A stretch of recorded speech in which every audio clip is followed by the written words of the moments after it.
Chapter 11. Facing the Universe. With the addition of extra interviews and red carpet events to my calendar, I was busier than I'd ever been as Miss USA. It felt like I had 3 jobs: being Miss USA, doing correspondent work, and preparing for Miss Universe. If I wasn't sitting in movie screenings to prepare for a red carpet, writing a speech for an upcoming keynote, or hopping onto a plane during my nationwide tour with Dress for Success, I was stressing about my Miss Universe preparation.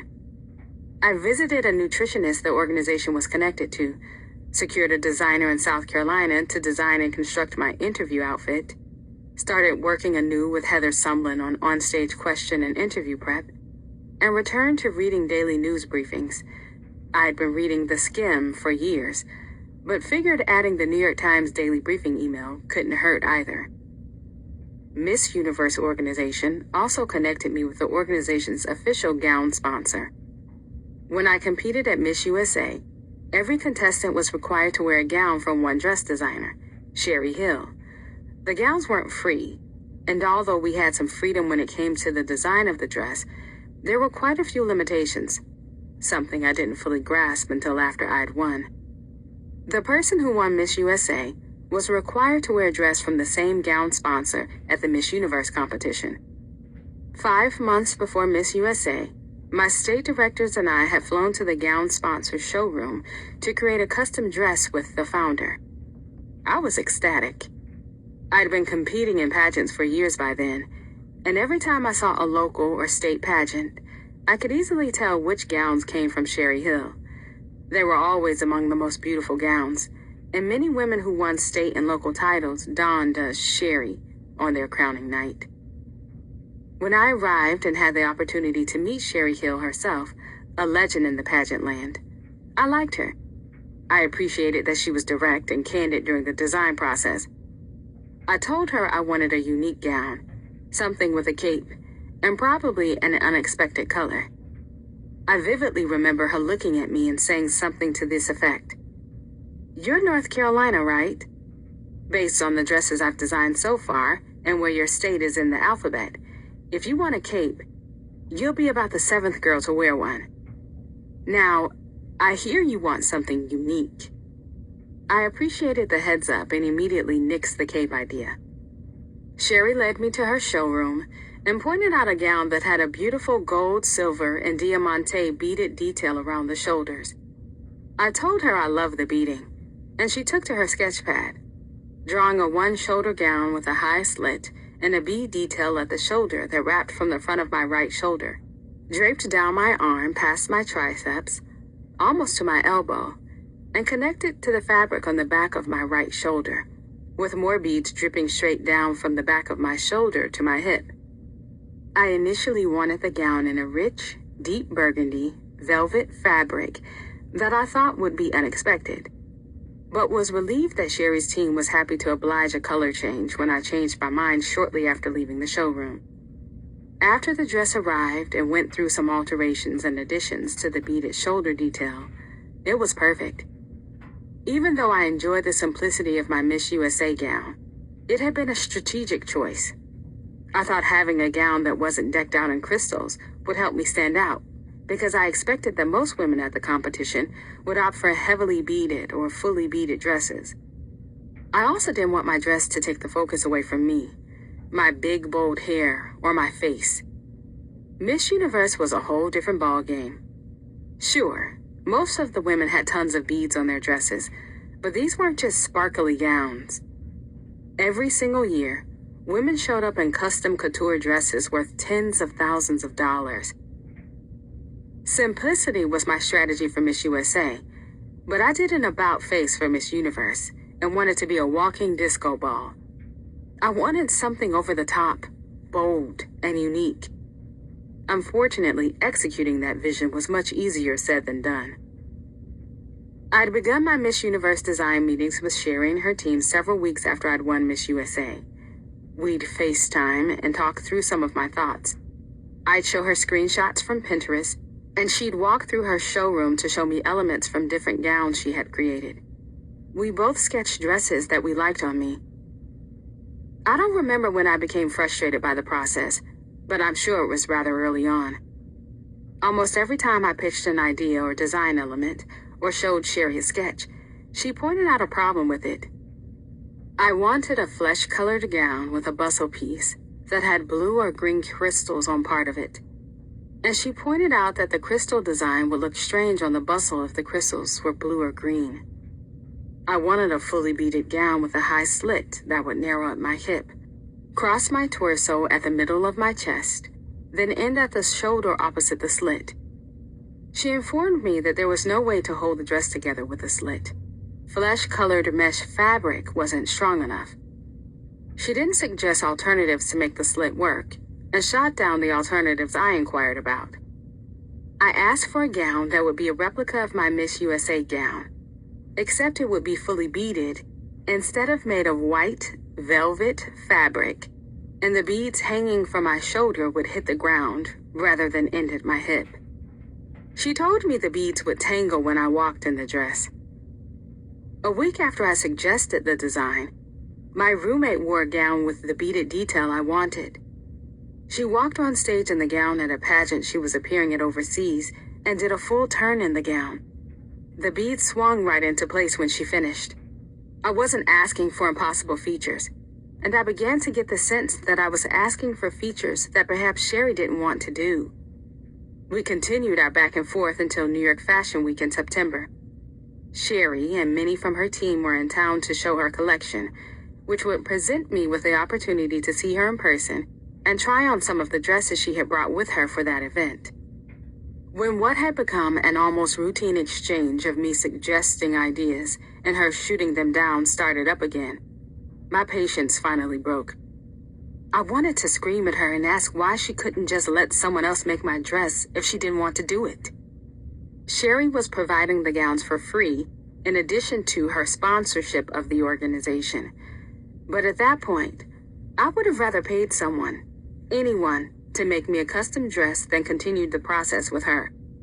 I even asked my boss if I could find a different designer.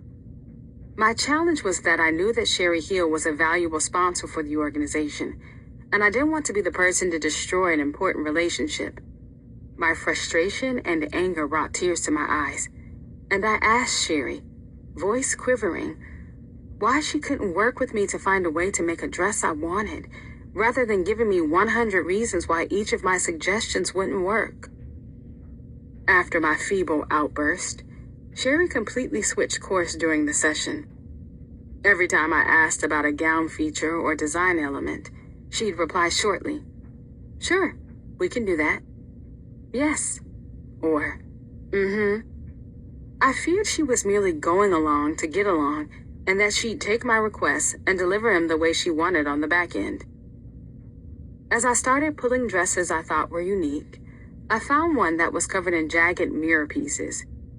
It was a change of pace from the racks of fully beaded gowns in front of me that were beautiful, but, in my opinion, fell short of some of the one-of-a-kind couture dresses I knew I'd see at Miss Universe.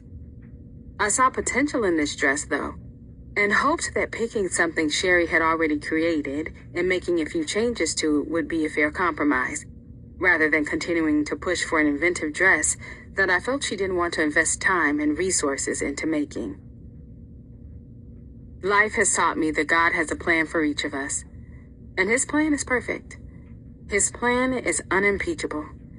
His timing is always right, and none of us are powerful enough to mess up the plan.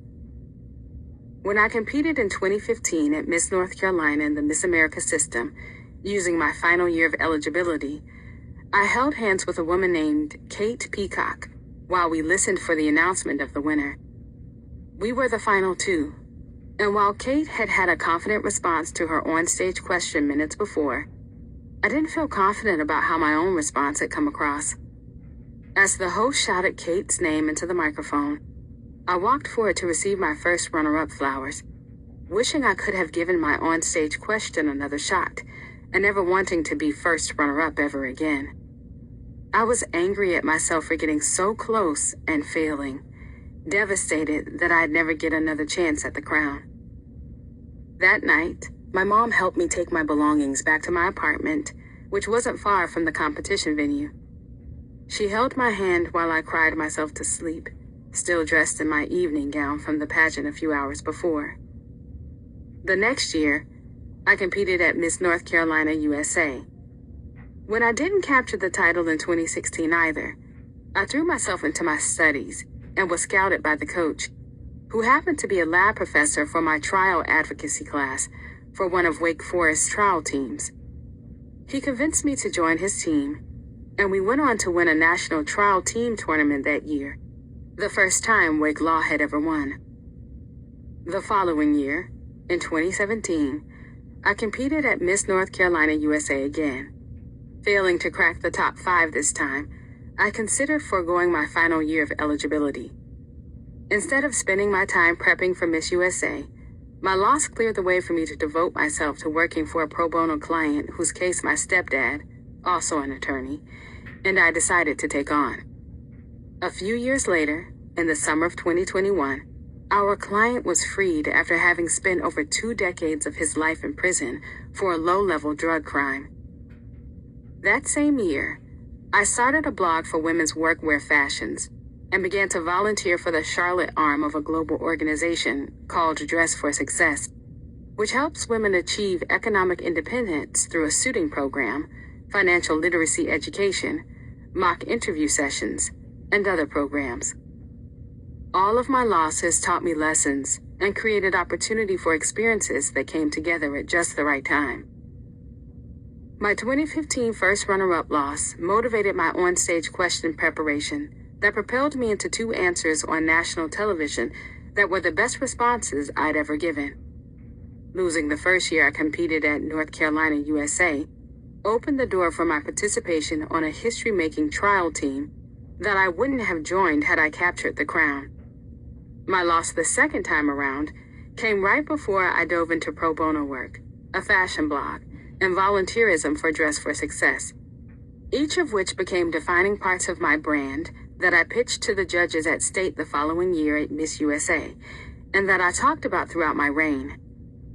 My choice to compete a third time was motivated by the fear of once again feeling the regret I couldn't shake and not having given my full self to track and field, failing to advance to nationals, and the what-ifs that crowded my mind for years after that. If I was going to lose, I needed to know I had done my very best, rather than spend the rest of my life wondering if I could have finally made it happen. After I won Miss USA, I became a global impact ambassador for Dress for Success and received countless interview requests and features based on my pro bono work, criminal justice reform advocacy, and fashion advice for the workplace. All skills, knowledge, and experience I'd gained following my losses. Most importantly, my win at Miss USA in May 2019 placed me squarely within a group that received global attention, since it was the first time Black women could see themselves holding some of the most prestigious and well-known pageant titles simultaneously. If I'd won years earlier, I wouldn't have been a stronger competitor, and I would have missed out on becoming a part of history.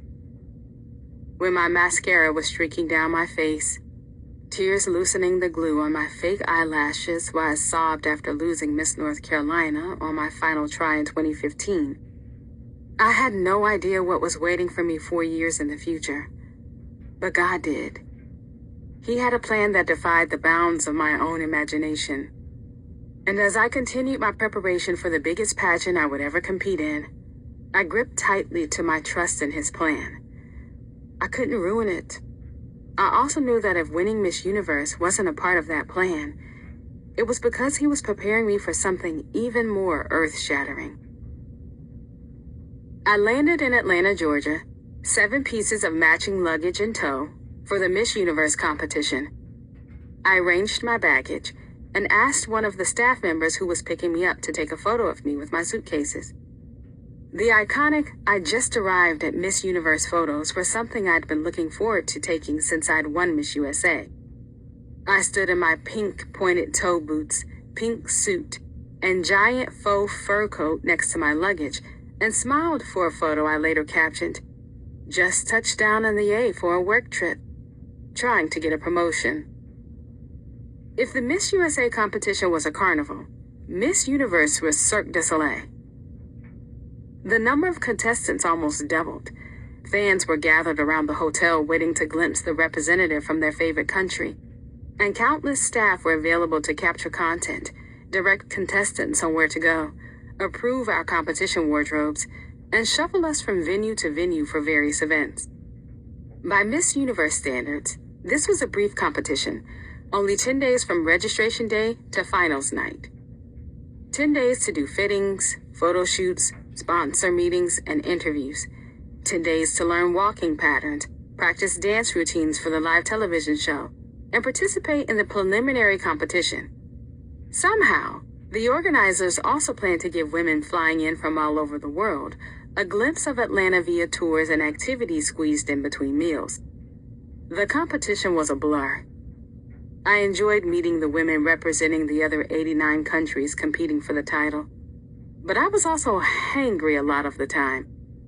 Miss Universe was my version of the Olympics, and I wanted my body to be in the best shape it had ever been in, which meant I'd put myself on an extremely restrictive diet, save for an occasional bite-sized serving of a dessert on my Saturday cheat day. This control was a big challenge for a girl who could eat dessert with every meal and some more in between. My favorite part of the competition was our gift exchange, where most of the competitors would give gifts from their countries to the other contestants. It was a way for us to meet each other and get a small taste of one another's cultures. I gave my fellow contestants an American flag pin, a small token representing an iconic global symbol. Miss Brazil gifted everyone a silver necklace with a pendant that said, Sorte, which means luck in Portuguese. Miss Croatia gave us palm-sized heart ornaments that said Zagreb on them, which is the capital of Croatia. The hearts were similar to lisitar cookies, a popular cake treat in Croatia historically exchanged as an expression of love. Miss China handed out tiny panda dolls and magic Chinese paper art tumbling flowers, both of which I keep in my desk to this day and play with occasionally. Before I knew it, interview day had arrived. I felt more prepared than I'd ever been in my life. I'd researched each of the judges and practiced interview and onstage questions nearly every day as I approached the competition. I wore an all-white custom suit that made me feel like a goddess. I walked in with a plan. I wanted the judges to know 3 things about me. I'm an attorney, I have a fashion blog, and I volunteer for Dress for Success. I walked out knowing I'd executed the plan, but wondered if adhering so closely to it was a mistake. Did my preparedness read as contrived? Did my confidence in my hard work read as arrogance and expectation that I'd make the finals, since the competition was being held in my own country? Almost every single question I heard from the judges was one I had thought about, answered in practice rounds, or answered in a competition before. I left the interview room and told my coach it was either the best interview I'd ever done in my life, or it was an interview the judges would read as manufactured, forced, or inauthentic. I wondered, maybe I prepared too much? Once that interview was over, though, I had to put the day behind me, focus on the preliminary competition ahead of me, and look toward finals shortly after, all of which came in a flash. We started finals day with a dress rehearsal, which would be the first time each of us would get to see each other's finals night outfits. I'd met Miss South Africa, Zosie Tunzi, months before the competition, and really liked her. Throughout the competition itself, we were frequently put in groups together, and she always made me laugh. In the evening gown formation in our dress rehearsal, she was standing directly to the left of me, and when I saw her dress, I thought it was one of the most unique, creative, and beautiful garments I'd seen in a long time. Silver liquid beading draped around her shoulders, starting at an embellished neck piece and blending down into gold and then rich deep blue liquid beads. The same colors repeated in beading attached to her dress, starting around her waist and flowing down to the floor. It was a stunning dress, my favorite in the competition, and I told her as much. Her dress was everything I wanted my dress to be. Inventive, stunning, luxe. But as I looked into the oversized mirrors positioned on the sides of the stage, I realized that the dress I wore wasn't the same one I'd seen in the mirror at the Miss Universe office. I'd loved the dress I'd tried on a couple of weeks before. It was initially supposed to be my gown for the preliminary competition, but I thought it was edgy and would stand out during finals, so I switched the two. I wanted a nude illusion dress, so it would look like the jagged gold-mirrored pieces were the only items on my body. I therefore asked Sherry and her team to use a fabric color that would match my skin tone. When the dress arrived, it was about 3 shades too light, which wasn't a complete surprise because Sherry had once compared my skin tone to someone on her staff who appeared to be a blonde-haired white woman. I'd asked her team if they could dye the fabric to match my skin tone. They told me it wasn't possible, which wasn't a big issue when I saw the dress during my fitting in the overhead office lighting at the Miss Universe styling room where I tried it on. Unfortunately, under stage lights, the fabric that didn't match my skin color was highlighted by the dark ceiling and the seating area reflecting into the mirrored parts of my dress. So the mirrored parts alternated between looking dark and metallic like the floor, and bright and metallic like the white stage lights. A potential issue I vaguely remembered Sherry telling me about. The fabric made it look like dress lining was poking through, lining that you weren't supposed to see. Worse still, Miss Puerto Rico had worn a gold metallic dress covered with similar metallic shards during the preliminary competition days before. And as I looked over to find her during dress rehearsal, I saw that she was wearing it again. Many women end up wearing different dresses for prelims and finals, so I was surprised to see her in the same gown. I was particularly uneasy to see it since the voiceover track that would play while I walked in evening gown if I advanced that far in the competition was supposed to be me talking about how unique my dress was. Now I'd be in the competition with someone who was wearing my gown's cousin. My reaction as I looked at my dress in the stage mirrors was, "This isn't it." As I walked off the stage at the end of dress rehearsal, I had a decision to make. Wear the gown I had on, or wear something else. I'd left my preliminary dress option at the hotel instead of bringing it to the auditorium, because I knew the mirror dress would be a risk, and I'd want the option of backing out at the last minute. But I wanted to believe I could beg and convince someone to bring my other dress to the auditorium if I really needed it. Would it be worth it? I decided I needed to be in a positive headspace and not worry or wonder about a plan God had already worked out. If I was supposed to win, nothing was going to stop me, especially not a dress. I could not allow myself to be distracted by another woman wearing a similar dress, nor by a daring hairstyle I tried for the first time in competition. My hair wasn't good, and it wasn't the fault of the stylist either. She had done exactly what I'd asked her to do. If I wasn't supposed to win, if it wasn't God's plan for me, the most beautiful, most expensive, out-of-this-world dress wasn't going to help. Neither would the preliminary competition dress sitting in my hotel room. I walked back to the dressing room after our rehearsal and started getting ready for the competition that would take place later that night. My hands gripped the handle of my carry-on luggage as I somberly dragged it to an airport lounge. I was exhausted, having stayed up most of the night with my family at a local diner after the pageant. The highlight of the final Miss Universe competition was looking into the audience and seeing my mom, dad, stepdad, siblings, grandparents, and closest friends cheering for me while I advanced all the way to the top 10 out of 90 countries. I was disappointed to stand on stage in the evening gown I had taken a risk on and watch the fifth woman hear the name of her country called. I was cut right after the evening gown competition. I wondered, but I never reached out to the judges to ask, what had kept me from advancing? Getting an answer to my question wasn't going to change anything. You only get one shot at Miss Universe, and I'd blown mine. I didn't know if it was something I said or didn't say in the interview. I didn't know if it was my stage performance or my wardrobe. I just knew I wasn't selected. 3 things gave me peace. First, I really liked Zosie. She was her authentic self throughout the competition. She didn't behave differently in front of pageant officials versus behind the scenes when it was just us contestants.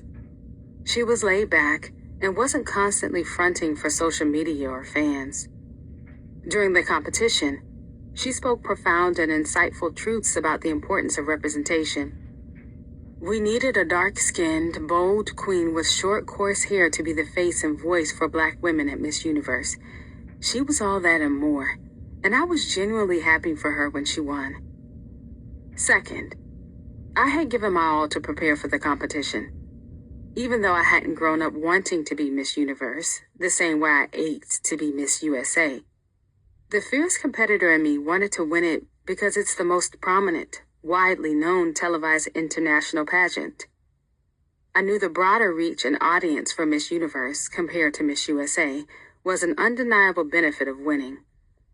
Third, although it hurt to lose, I knew God had something else in store for me. I had wanted winning Miss Universe to be a part of the plan, but since it wasn't, I was ready to find out what was. Chapter 12. Sisterhood. When I was an undergraduate, I wanted to pledge a sorority. I saw the togetherness and immediate bond sorority sisters enjoyed. I wanted that. I wanted to belong. I'd set my sights on one of the 5 in the Divine Nine, the historically Black sororities and fraternities that made up the National Pan-Hellenic Council. Part of my desire came from wanting to wear the swaggy clothes with iconic colors and letters, paraphernalia. The meaning and history behind the letters intrigued me as well. By the time I was ready and had saved up enough money to afford it, the sorority I'd selected had a mandatory initial meeting scheduled the same day as an out-of-town track meet. As a scholarship athlete, I wasn't about to miss a travel trip. I missed out on joining the sorority and never revisited the topic. Lucky for me, the Miss USA sisterhood brought some of the togetherness and belonging I craved. Around the other women, I felt the same warmth as I did when I was home with my parents and my 5 siblings.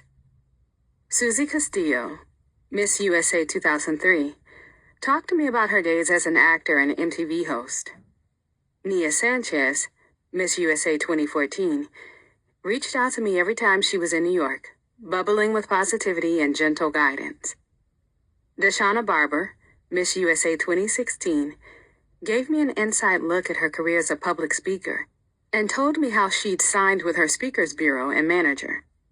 Olivia Jordan, Miss USA 2015, seemed to have a sixth sense for when I needed a bit of encouragement and was one of my biggest cheerleaders throughout my reign.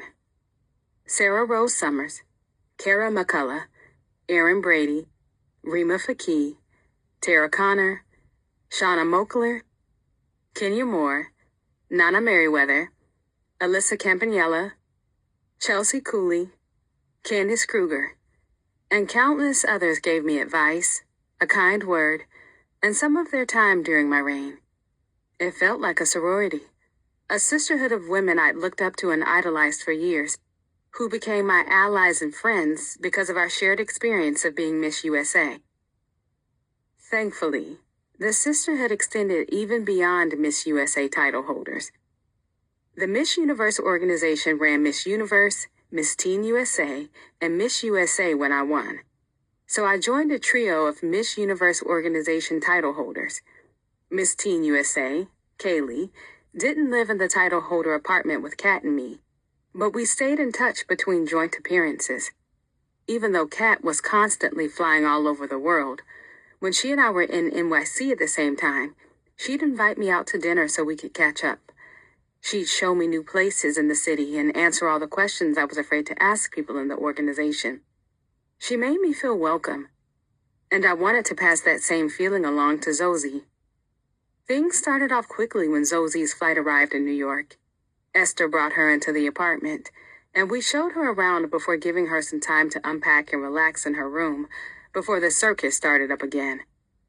Zosie did plenty of press, but barely a week after her win, Toni Ann Singh of Jamaica won the Miss World title, expanding the trio of title holders of color, Kaylee, Nia, and me, to a quartet with Zosie, and then to a quintet with Toni Ann.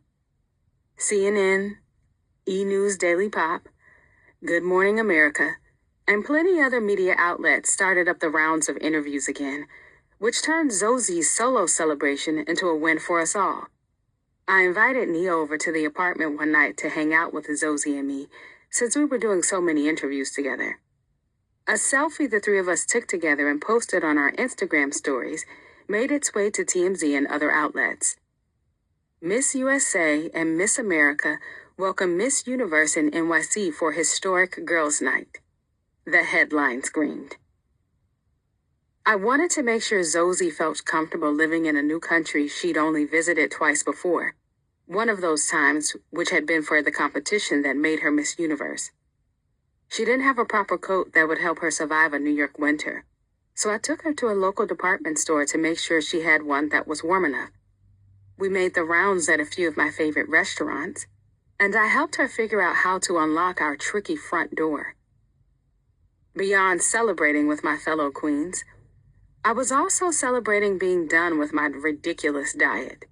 My sweet tooth had been begging to be fed for a while, and I took full advantage of not having to worry about a swimsuit competition again.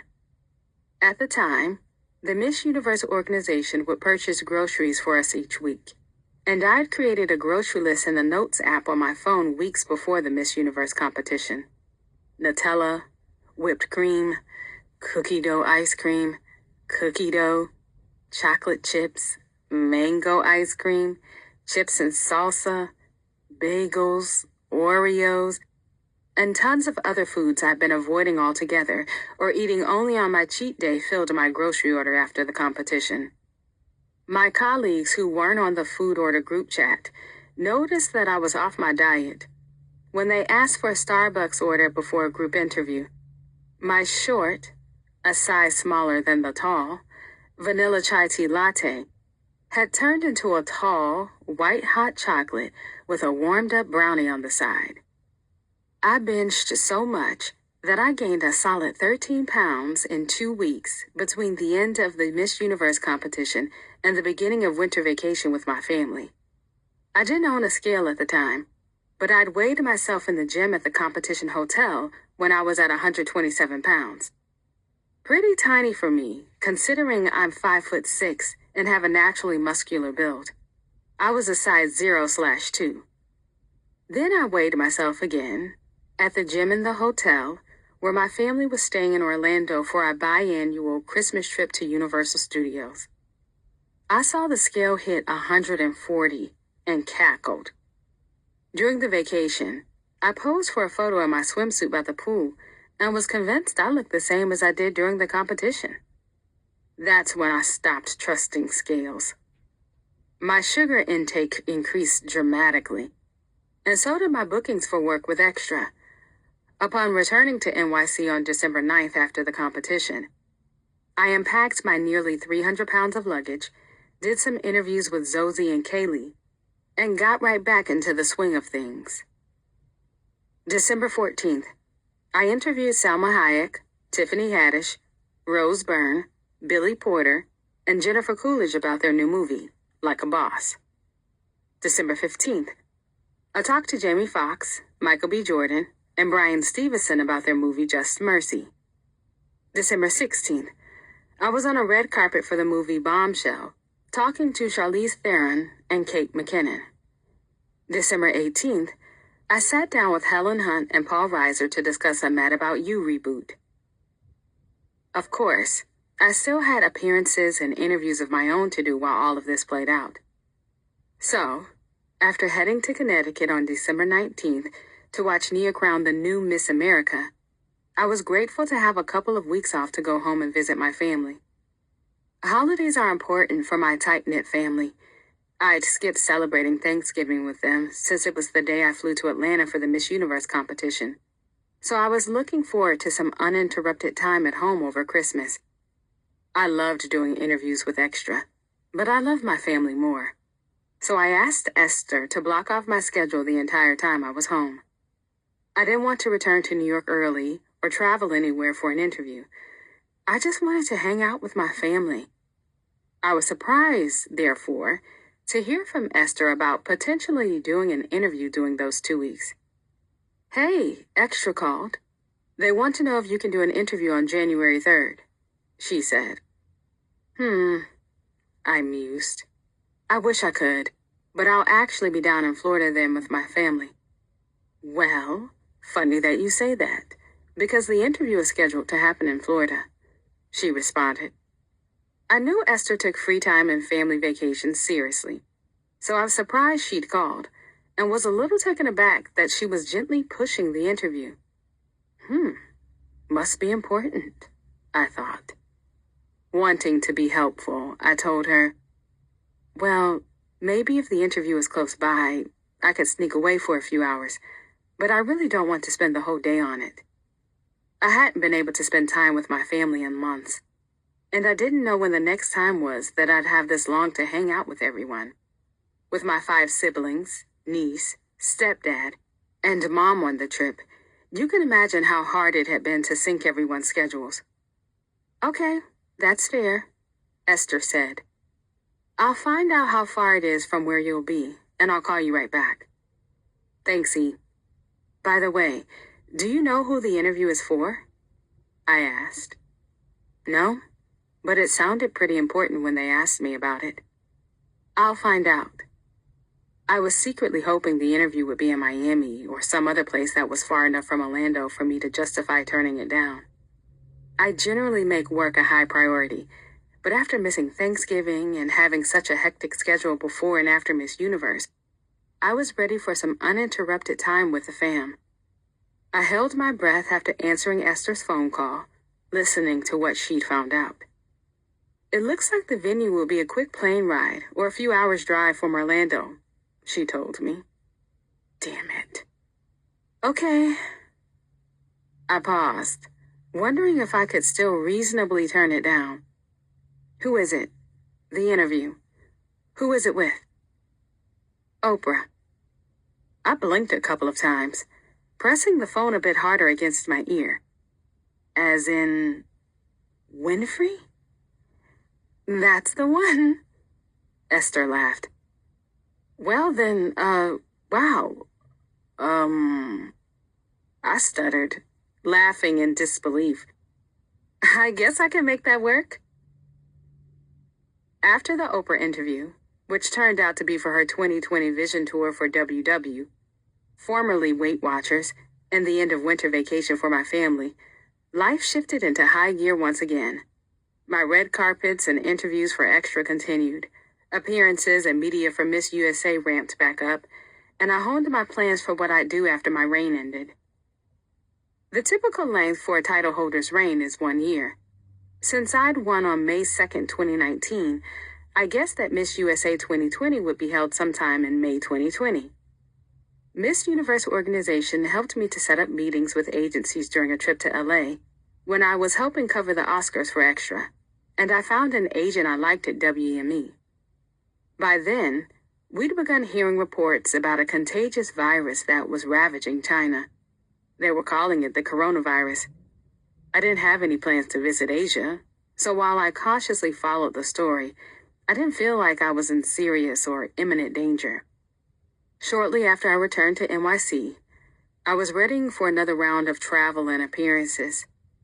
It was March 12th, and the number of coronavirus cases in the state was on a dangerous upward trend.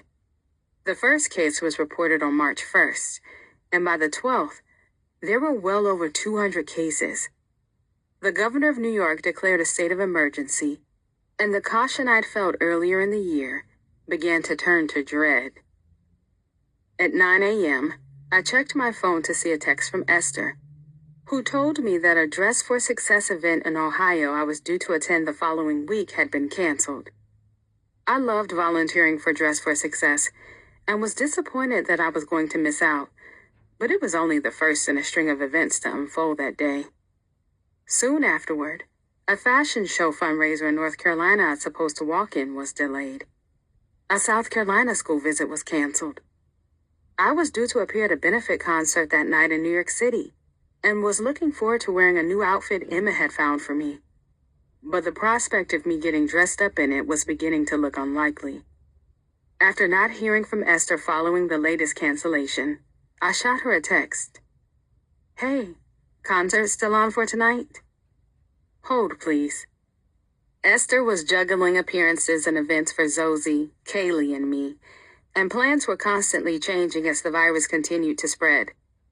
She was also helping me coordinate acting lessons with a local school, the American Musical and Dramatic Academy. "KK. Also, session today with acting teacher went well. AMDA is closed starting next week, though, and we'll be doing virtual classes after that. I told her I'd talk to you about scheduling our next meeting," I responded. Barely an hour later, I received an update on my phone from the New York Times app. New York State is banning most gatherings of more than 500 people, including Broadway shows, to curb the spread of the coronavirus. It was the first time I felt like the world was closing in on me. Sure enough, when Esther called the concert venue after the news update, the status of the event had changed. Canceled. Over the next few days, the situation became more and more dire. There was a run on grocery stores. Toilet paper was sold out everywhere, which was particularly inconvenient because Zosie and I happened to be down to our last roll. My mom mailed us some, and our boss, Paula Schugert, brought us some from her apartment. Hygienic, surgical-type gloves and most cleaning supplies were out of stock at stores. We didn't know how the virus was transmitted, so when Zosie and I went shopping for groceries, there were no delivery slots available. We were told to wipe all of them down before putting them away in the refrigerator or the cupboard. By March 21st, the number of coronavirus cases in New York had increased from 200 to over 10,000, and the state accounted for 1/3 of all coronavirus infections in the country. On the night of the 22nd, a stay-at-home order was enacted by New York's governor, closing all non-essential businesses in the state. The world outside my apartment had been incrementally slowing down over the previous week, but after the stay-at-home order, the streets resembled a ghost town. My bedroom window overlooked bustling 6th Avenue, and I would usually wake up early each morning to the beeping of car horns, the growl of delivery trucks, and other loud but comforting sounds of the city. On the morning of the 23rd, the street was unrecognizably quiet. I had never experienced the Manhattan I was now seeing, and I didn't like it. The governor announced that all schools in the state would remain closed for 2 weeks, so we assumed the stay-at-home order would be in place for about the same length of time. As unfathomable as the halting of one of the fastest-moving cities in the world was, it was more tangible to imagine it when we knew it would only last for 2 weeks. Like a 2-week vacation none of us expected. 2 weeks. That was doable. Of course, the stay-at-home order lasted longer than 2 weeks. Now, years after the pandemic started, it seems naive to have believed the stay-at-home order and chaos would only last 2 weeks. But I've never in my lifetime known a comparable event that shut down the entire world so completely. After the first order was extended through mid-April, we understood. COVID-19, which we were still calling the coronavirus, was spiraling out of control, and New York seemed to be bearing the brunt of it. My family, home in the Carolinas, routinely checked in on me, their worry palpable through text messages and phone calls, asking for details about how I was holding up. We all assumed things would calm down soon, since people largely weren't leaving their homes. But the infections kept multiplying, and the deaths kept increasing. A hospital was set up in Central Park, and the stay-at-home order was extended for an additional 2 weeks until the end of April. Then another 2 weeks was added, then 3 weeks. Somehow, what I genuinely believed was 2 weeks away from life as I knew it had turned into spending my reign sequestered in an apartment through June. However, my having to stay at home seemed trivial in the face of tens of thousands of deaths of people around the world from a virus we still didn't understand. In-person appearances and events turned into a constant churn of social media content and Instagram or Facebook Live sessions on the official title holder accounts. It wasn't easy remaining positive and sharing uplifting messages to viewers when the world around Zosie and me felt like it was melting. Keeping our eyes focused on gratitude made it a little easier. Neither of us contracted COVID, despite venturing maskless into Manhattan early in the pandemic for groceries before we knew the virus was airborne. We were stuck indoors, sure, but we lived in an enormous 3-bedroom, 3-bathroom apartment with an office, sizable foyer, living room, small sitting room area, dining room, and full kitchen. We didn't have to pay for rent, and Miss Universe continued paying our salaries throughout our respective reigns. Not everything was going well, though. A combination of being stuck indoors, not drinking enough water, not removing my makeup effectively enough each day, and eating more processed foods than ever wreaked havoc on my skin. I was thankful not to have any in-person events, since my forehead, cheeks, and chin were breaking out like I'd never seen before. Worse yet, despite the stay-at-home orders, the world hadn't completely stopped, and news of the murders of Ahmaud Arbery, Breonna Taylor, and George Floyd sparked the largest, most comprehensive protest movements of my lifetime. The resurgence of the Black Lives Matter movement assimilated people across the country in a way that was encouraging to see. Zosie and I knew we needed to add our voices to the rally cries. I went to a protest with a friend of mine and documented the process for Extra to air. Initially, I wasn't sure what the reaction of the Miss Universe organization would be. The protest I went to happened just before a conference call I had with Paula, Esther, and Zosie. I hadn't made it back to the apartment before the call began, and when Paula and Esther asked where I had been, I told them. I just went to a Black Lives Matter protest. Paula paused. How was it? She asked. Incredible. I feel so motivated and alive. It felt amazing to chant and shout. We were walking through the streets from Times Square past Grand Central Station, headed toward the East River, stopping traffic. Whose streets? Our streets. It was mind-blowing. I realized I was rambling. Wow, Paula responded. If I was still in New York, I would have gone with you. Paula didn't know that 4 years earlier, I'd bought a sweatshirt that had Black Lawyers Matter printed across the front. I loved that sweatshirt, but seldom wore it. I remember removing a social media post from 2013 when I'd worn my Black Lawyers Matter sweatshirt. I was aware that far too many people thought BLM was a violent, radical group and often didn't agree with its ideas. I was still competing in pageants, and I worried about the possibility that pageant judges would look at my Instagram, see photos of me wearing the sweatshirt, and think twice about crowning me. Years later, having this kind of support from Miss Universe organization, an organization I'd worked for years to have the chance to represent, was a heavenly feeling. Zosie and I posted on our personal social media accounts in support of Black Lives Matter and the movement that was happening. Soon after, the official Miss Universe, Miss USA, and Miss Teen USA accounts were posting the same. I never would have imagined I'd see a pageant posting in support of Black Lives Matter, but now Miss USA's official account was posting it. Progress is possible. The year 2020 was a whirlwind, and the pandemic was a difficult part of it. But one silver lining in the experience was the sisterhood that helped me through it. From mid-March to the end of the year, Zosie and I saw each other every day. We checked on each other, carried each other through that uncertain time, and shared a closeness we didn't have with other title holders. We protested together, did interviews together, had movie nights together, and often ordered food or dessert together. We had a sisterhood in a time of great need. Even though my introverted nature prefers living alone, having a roommate through the beginning of the pandemic was a need God fulfilled before I knew of the need myself. The sisterhood that held me together didn't end with Zosie. The twice-weekly Instagram live sessions that began with Zosie and me together soon extended into hosting various guests, most of whom were current or former state and national and international for Zosie title holders.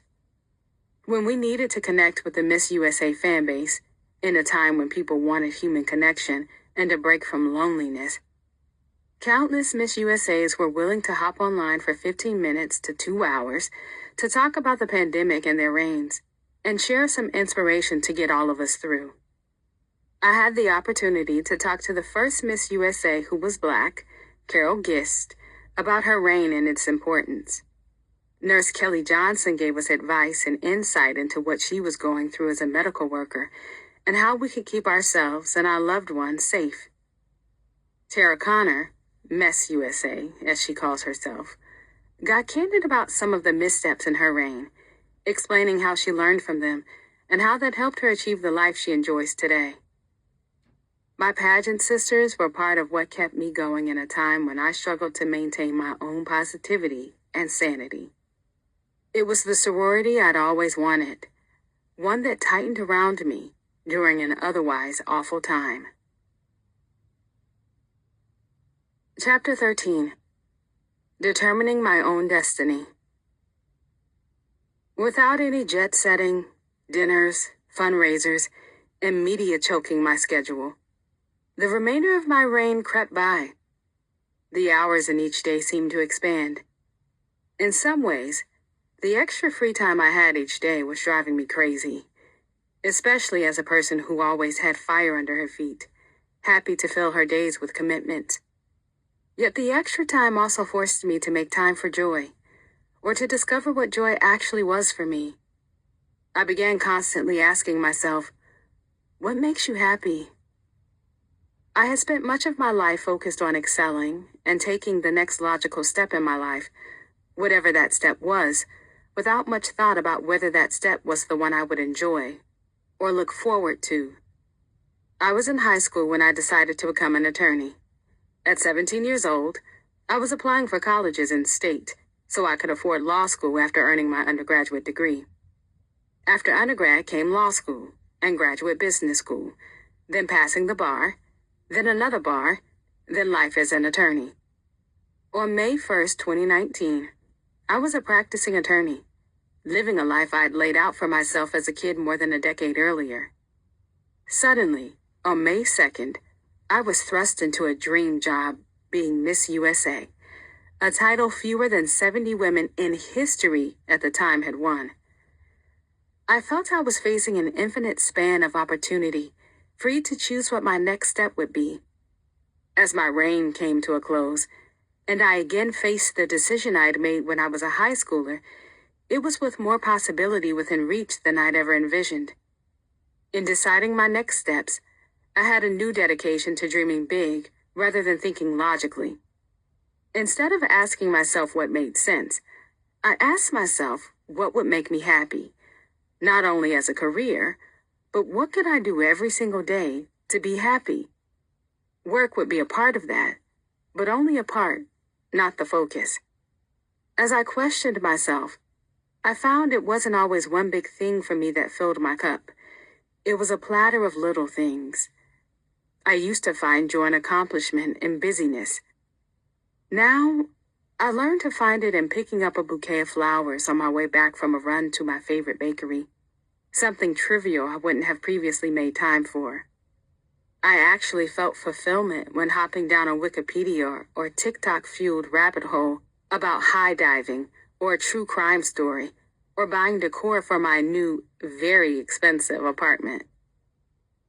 A month and a half before the Miss USA 2020 competition, at which I would crown the next title holder, I moved out of the Miss Universe title holder apartment and into my own place. One step toward life outside of the organization. Miss Universe organization funded the move for each title holder, ordering boxes, waiting for the title holder to fill them, and then shipping them to all corners of the earth, depending on the destination. This was helpful, considering that between fees, deposits, and first month's rent for my midtown spot, I paid over $10,000 for my new apartment. The cost didn't matter to me, though. While I was grateful for over a year of being Miss USA, I was also ready to move on. That fire under my feet was burning hotter by the minute. There were things I loved about being Miss USA and would miss. The people I worked with in the organization, like Esther and Paula. The digital and content team that was always chasing after me for past due social media content. Waking up each morning and looking at the Mikimoto crown that sat on my nightstand. There were also parts of being Miss USA that I was ready to put behind me. Feeling like I had no control over my schedule or final say in the events I did was one of them. Feeling stagnant was another. After not winning Miss Universe, I was eager to hop full throttle into my new career as a TV correspondent and host. But that was difficult to do when events conflicted with responsibilities I still held with the organization. However, one opportunity I wanted fit squarely within both desires. Hosting Miss USA 2020. I might have just begun my TV career, yet I'd done plenty of work hosting awards dinners and fundraisers, moderating panels, and doing live TV interviews. I wanted the chance to host on a larger scale and was confident I'd do well on the Miss USA telecast. I began by dropping hints. Then, in the months leading up to the date, I outright repeatedly asked to host the competition. Weeks before the competition, I was over the moon to find out I'd co-host finals night for Miss Teen USA, co-host the preliminary competitions for Miss USA and Miss Teen USA, and serve as a correspondent for the Miss USA final telecast. Sure, I felt some nerves, but I was operating in a space I'd lived in for years. Pageantry. I'd get most of my nerves ironed out during dress rehearsals and the preliminary competitions. More importantly, the hosting I'd do at the competition felt like an appropriate transition from the end of a reign I loved into the start of a career that felt right for me. And that, without question, made me happy. The challenge in pageants is that oftentimes, more than one competitor is deserving of the title. But when the night is over, only one person can win. At the end of most state pageants I've attended, there's a top 5 photo taken featuring the night's winner and her 4 runners-up. I've seen old photos that have 5 state title holders in one picture.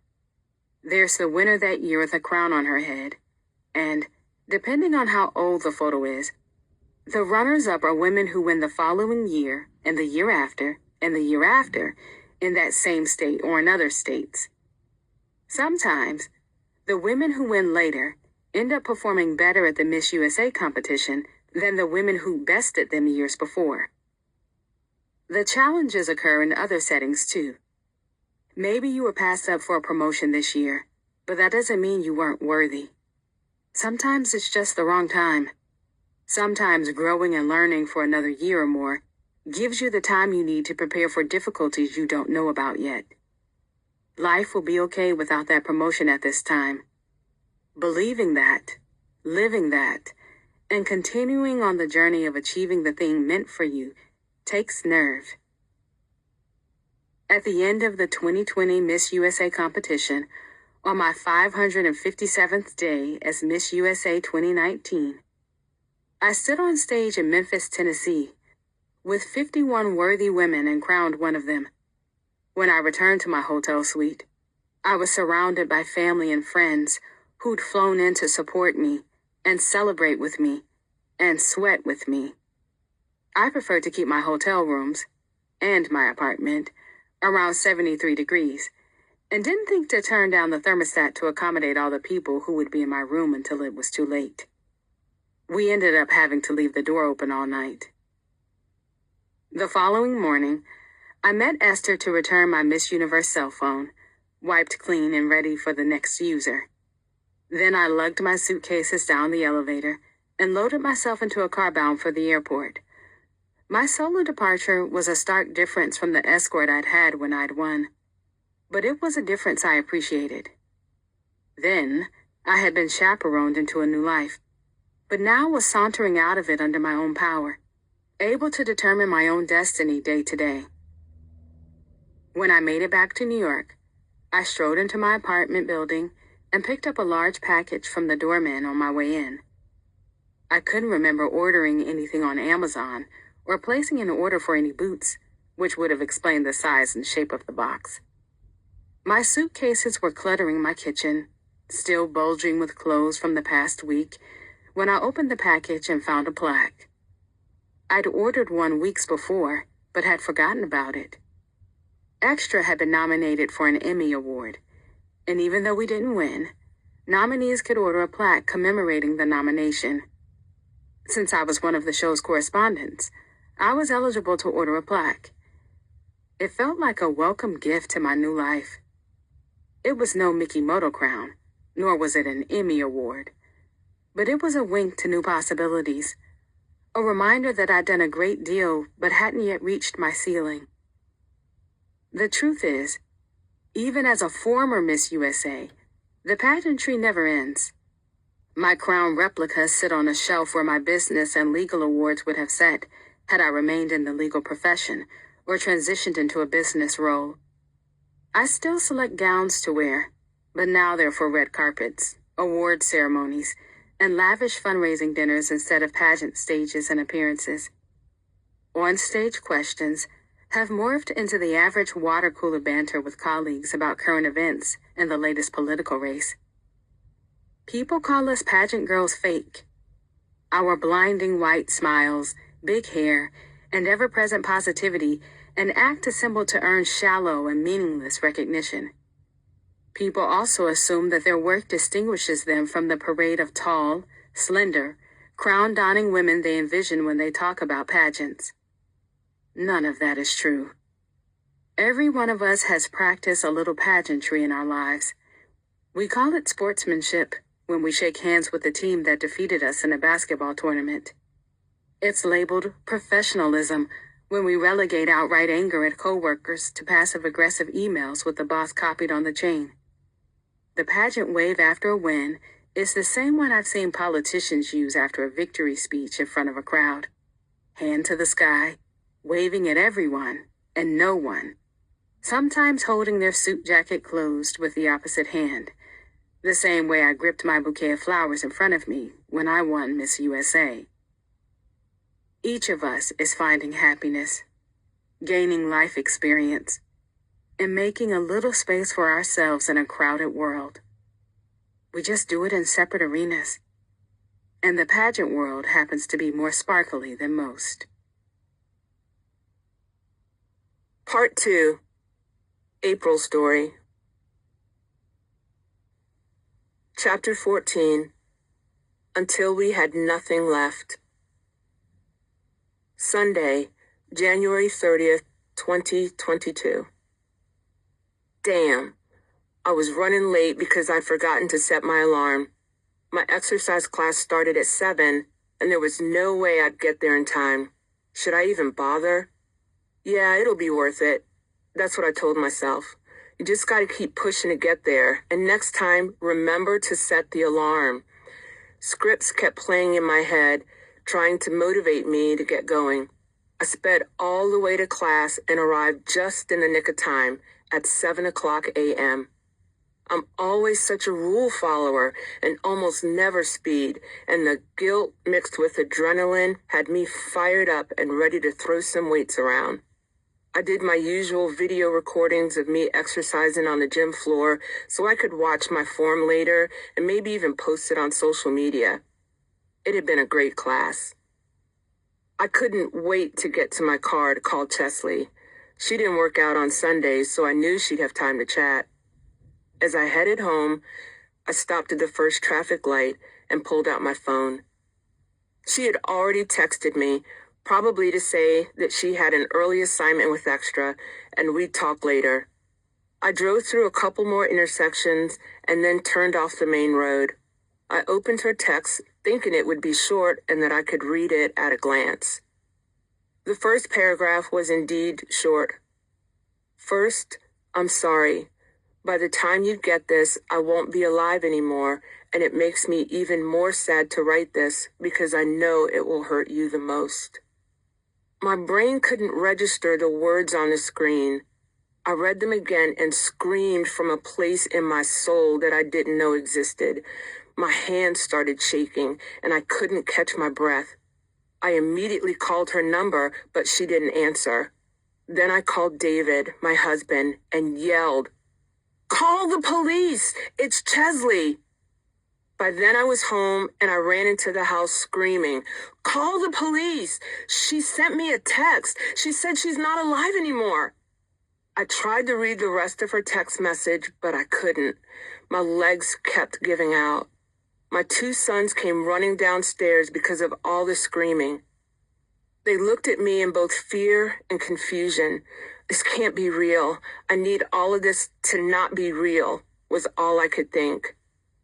David began reaching out to the family to ask if anyone had heard from Cheslie. Then he called the police. He has a way of being level-headed and controlled in the midst of a crisis. He got the New York City police on the phone. We told them what we knew at the time and begged them to send someone to check on her. It was now 8:30 a.m. 90 minutes had passed since she'd sent the text. I knew the chances of her being alive were slim, but I held on to hope. We'll get through this, and I'll be there for her again. We're going to get through this. I'm coming, Cheslie. Just hang on. The police told us that medics were on site, which was the sliver of hope I needed. I ran to my computer and booked our flights to New York. We needed to be there. I needed to be there when she came to. My brain was at war with my heart, the former knowing she was gone, and the latter clinging to the hope that she wasn't. We called the police again and again, and every time they told us they didn't have any updates and medics were on site. My 2 youngest boys, through eyes filled with worry and sadness, tried to comfort me while I crawled on the floor and balled up into the fetal position, wailing. Then I'd crawl around on the floor some more, weak from the trauma of what was happening and scared because I couldn't breathe. I tried to stand up, but kept falling to the floor, crying and pleading with God, "Please, please." David continued contacting our family to tell them we hadn't heard anything from the police. We were all waiting for the police to tell us she'd been rushed to the hospital or she was in stable condition or something, anything. By late morning, David and I had raced to the airport and boarded the plane. My brain was in overdrive, thinking through a game plan after our arrival in NYC. Who I'd need to call, whether Cheslie would be conscious enough to talk to us, if she would need me to get anything from her apartment, and the list went on.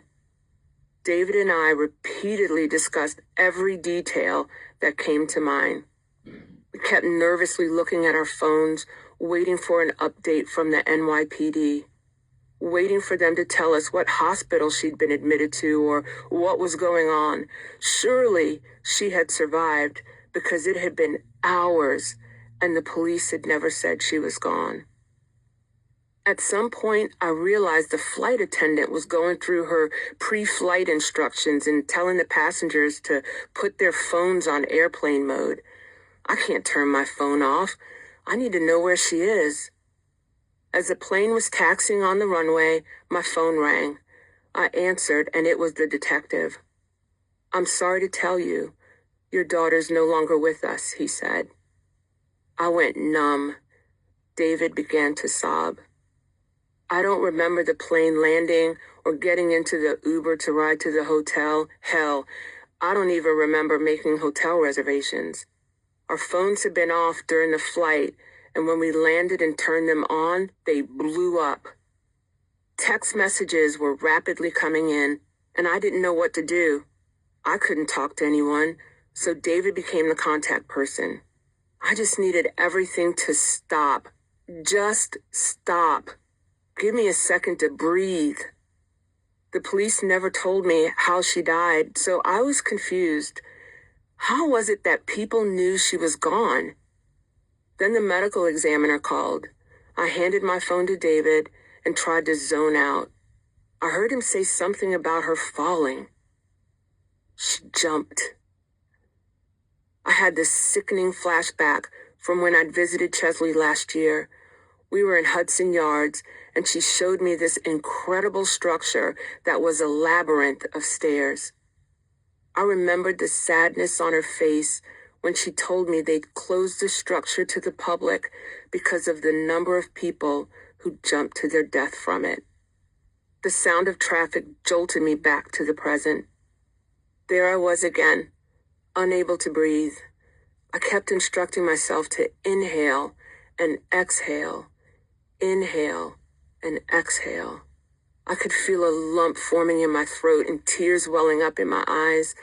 I wanted to be home in my bed. I wanted the clock to rewind. I wanted to be on the phone with my baby girl, FaceTiming each other, wearing our bonnets and talking about our day. I walked into the hotel room and collapsed on the floor. My very soul wept. My lungs burned from crying so hard. I would just weep, expelling all the air in my lungs. And then, like a diver racing to break through the water's surface, I'd throw my head back, sucking in all the air I could, and weep all over again. David and I cried until we had nothing left, and then it was time to call for help. I phoned my best friend, Lynn. I was crying when she answered the phone. She tried to fill in the blanks of my scattered speech. She asked me where I was and said she would come and get me. I kept trying to tell her that my baby was gone, but the words wouldn't come out of my mouth. It seemed my heart knew that if I said it out loud, it would be true, and it couldn't be true. I handed David the phone, and he told her what had happened. My mind flashed back to November when I'd run the New York Marathon. After the race, Lynn, Cheslie, and I were eating pizza in our hotel room. My body was so tired from running that it was hard to stay awake. I kept trying to keep my eyes open and drink in the moment. I felt at peace there with my two best friends. But now, Cheslie was gone, and we'd never have moments like that again. Why was I having these stupid flashbacks? Was this my life passing before my eyes? If this is it, I'm fine if you're about to call me home, God. Please just take me now. We had people we needed to call. I didn't want them to hear it over the news. One of the calls was to Cheslie's friend and publicist, LaToya. I don't know how the media outlets got our phone numbers, but they were calling, texting, emailing, and sending DMs to every social media account I had. We needed her to protect us while we tried to figure out what to do. Amid missing her dear friend and client, LaToya erected a near impenetrable shield around us and our family at a time when we were at our most vulnerable. David finished the calls with our best friends and said Dan, Lynn, and Kay will be here tonight. They were coming to take care of us. Monday, January 31st, 2022. Neither David nor I had slept. We'd cried all night long. Like infants, we'd cry ourselves into exhaustion, doze off, wake up, and repeat. Finally, David said we should get moving, even though we didn't know what to do or where to go. There's no guidebook on what to do if your child suddenly dies in another state. David buzzed Dan to say we should get some fresh air and coffee and figure out our next step. All I wanted to do was climb under the covers and wait for all of this to be over. I wanted to call my baby girl and talk with her like I did every single morning. I wanted to hear her voice and see her smile. I needed that in this moment. But I knew David was right. We needed to get moving. We got dressed and headed to the hotel lobby to meet everyone.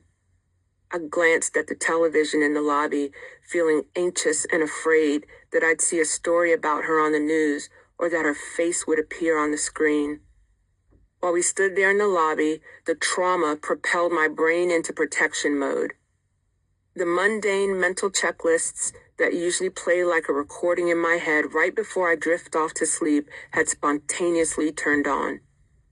I need to cancel the carpet installation, I thought. A few weeks ago, David and I bought new carpet for our house, and it was scheduled for installation on February 2nd. I'd spent weeks preparing the house. We'd had to relocate all of the furniture on the second floor and in our bedroom. My house was in complete chaos because nothing was in its place.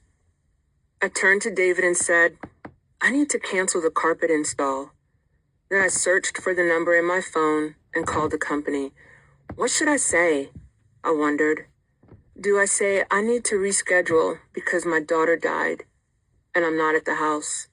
Or do I say nothing and grit my teeth through the fake hospitality and bubbly voice of the person on the other end of the phone?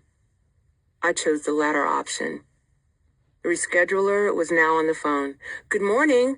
How can I help you?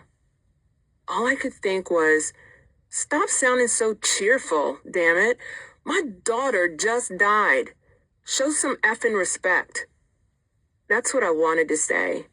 But instead, I calmly answered her questions and pushed the install out 30 days. I don't remember the walk to Starbucks. I felt nauseous being in New York without Cheslie. Every step was a reminder that she was gone. For the first time in over 30 years, I had no clue where my baby was. How could I be her mom and not know exactly where she was? We stood in Starbucks waiting for our coffees. I couldn't hear what anyone was saying. Their mouths were moving, but their voices sounded distant. April, are you ready to go? Someone said. It took me a minute to recognize the voice. It was Lynn. Yes, I'm ready, I said. We started back to the hotel, and there was that nagging question again. Where's my baby? My knees started to buckle, and I couldn't take another step on the sidewalk. As I sobbed, I felt everyone huddle around me. It was all I could do to not scream from the pain in my heart. My brain switched to survival mode again. Inhale, exhale, inhale, exhale, breathe. Somehow, we all made it back to the hotel. Kay took me to my room, and Lynn lagged behind so she could tell Dan and David that she and Kay were taking me home. I felt awful leaving David there to deal with everything. I wanted to be there for him, and I needed him to be home with me. But I couldn't stay, and he couldn't leave. As we said goodbye, he promised that he'd bring my baby home. And I knew his word was solid as a rock. That's what I needed, to have my baby home.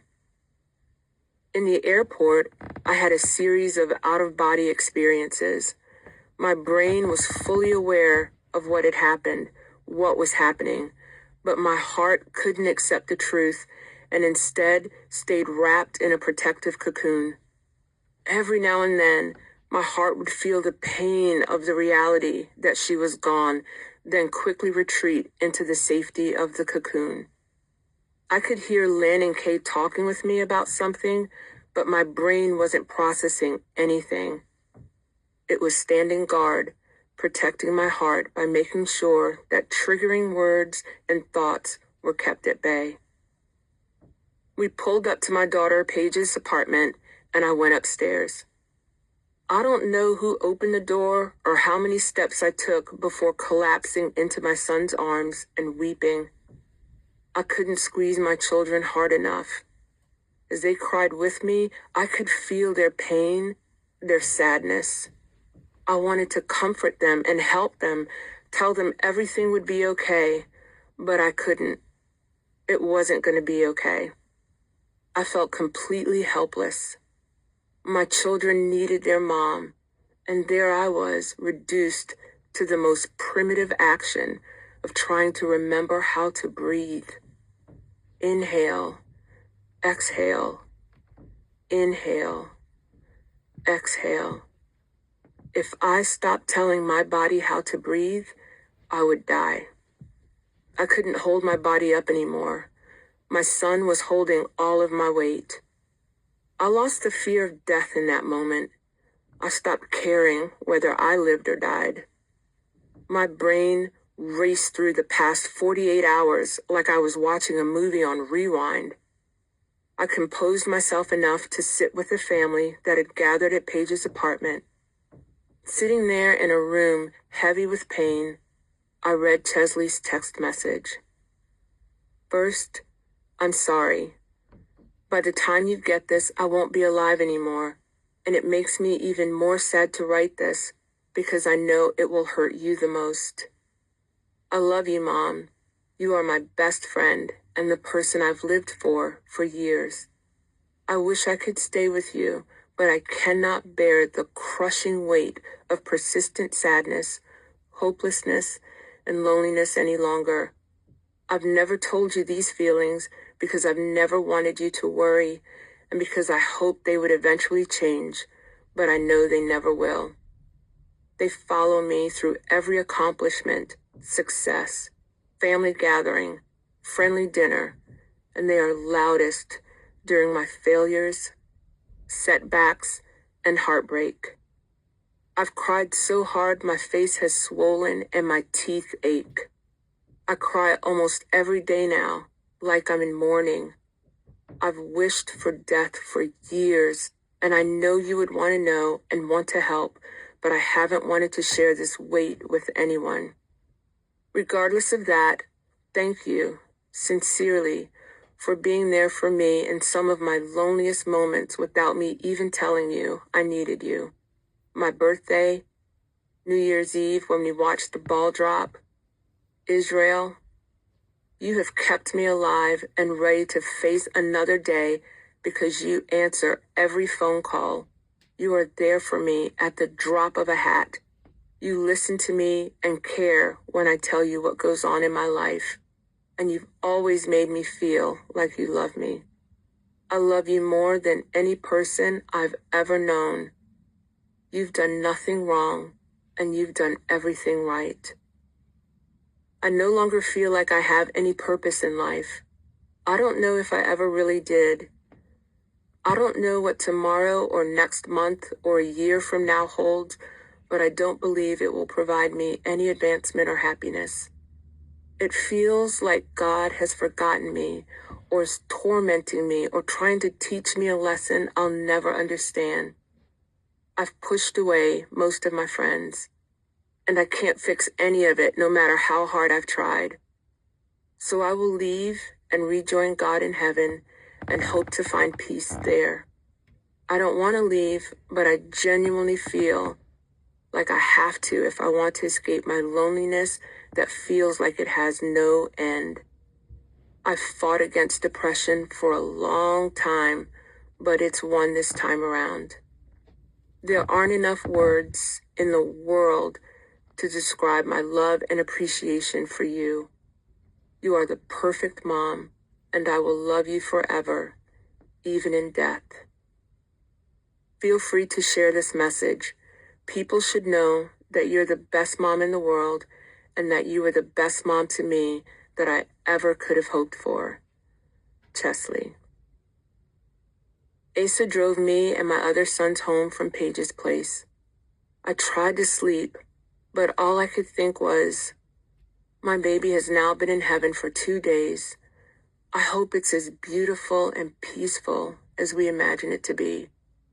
I hope she feels the most incredible sense of peace. I hope she's the happiest and most content she's ever been. While I wished her all good things, I missed her desperately. I'd never felt this much pain in my entire life. The first trauma response I had was the complete loss of my appetite and the inability to taste food. My 5'5", 140-pound frame of muscle and grit was dwindling. Every morning I woke up crying. I just couldn't believe that Cheslie was gone. We always started our day with a phone call or FaceTime. She'd be prepping for her day, and I'd be fixing my breakfast, doing my makeup, or any of the other morning routines I'd adopted. But now, like someone trying to walk across a cluttered room in the dark, I couldn't find my way back to my routine. And nothing about my house was the same.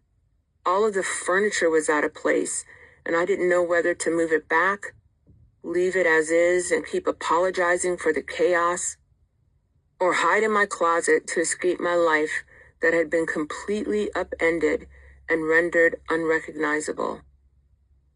My closest family came back to the house with me, and we sealed ourselves in this fortress, only allowing our closest friends and family to penetrate the perimeter. We gave ourselves permission to grieve in our own way. We comforted one another, listened to each other, and consulted as a family with a psychologist, a grief counselor, and our pastor, who was helping us plan Cheslie's funeral. My loss of appetite was taking its toll. In less than a week, I was down 10 pounds and counting. I didn't have anything to wear to the funeral because my clothes no longer fit. David, who had returned from NYC, took me shopping. I walked through store after store in a daze. Shopping had always been a fun event for me. I couldn't remember a time when I'd gone shopping that I hadn't FaceTimed Cheslie for fashion tips or sent her pictures from the dressing room to get her opinion. And now I was on my own, trying to do something that she and I had always done together. In one of the department stores, I had my first of many panic attacks. I sat on the floor, trying to catch my breath. I felt like I'd lost control of my body. Maybe this was it. Maybe this was what dying felt like. Poor David, who was worried about me nonstop, called our doctor. He was so scared, and I felt terrible for putting him through this. I eventually got myself under control, and he took me home. At Cheslie's funeral, I kept thinking, I have to survive this because my family shouldn't have to bury me this soon after losing Cheslie. That was the one thin thread that held me together that day. My grief and sadness increased while my weight continued to decrease. I was nearing 120 pounds. My body began to react to the rapid weight loss. One day I was brushing my teeth and saw a small lump on my throat. Then I found another lump. I couldn't tell David. The worry would break him. I found a third lump in a different location, and now it was time to call my physician. Discovering the lumps jolted me into survival mode. I wasn't ready to go. If I died, who would tell the world all the incredible things I knew about my baby girl? Who would protect her, even in death? That was my job. I decided that whatever was going on, I would fight it. The doctor took my blood pressure and looked alarmed when he saw how low it was. He sent me for blood work, and my white blood cell count was low. I was in trouble. Back at home, as I continued to plan a celebration of life ceremony for my daughter, I was now also checking my blood pressure 3 times a day and praying that my frail body wouldn't give out on me. Not yet, at least.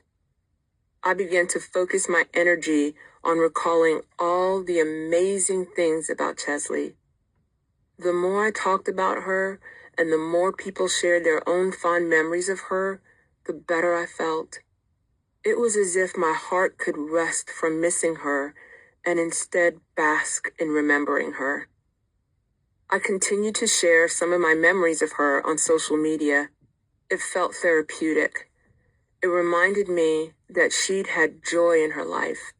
She'd had laughter and friends, experiences and memories. In those moments, I knew she was still with me. I could feel her presence even though I couldn't see her. In spite of these brighter spots, my physical health continued to decline right along with my mental health. My depression kept getting worse, and I eventually reached the place where I needed to accept that this might not go well for me. I'd heard of people dying from a broken heart and thought maybe that's what I was experiencing. My weight continued to decrease. The lumps hadn't gone away, and my blood pressure remained unstable. But I had to keep going. My husband needed me, my children needed me, and Cheslie needed me. She needed me to tell her story and save lives. So I decided to do exactly that, and it began to make me feel empowered. I decided to become an advocate for mental health and wellness. I committed to being a voice for those battling mental illness and its challenges. In the midst of unbearable pain, loss, sadness, and grief, I found a new purpose for my life. I was going to fight for my health so that I could help others. Chapter 15, Last Wishes. In early 2021, Cheslie called me to share some news. "Mom, I've been writing an article for Allure magazine and I want you to read it." "Sure, I'll read it. What's it about?" "It's about turning 30. I read the draft and then called her to talk about it. I liked her transparency and how she was being real with her feelings and frustrations.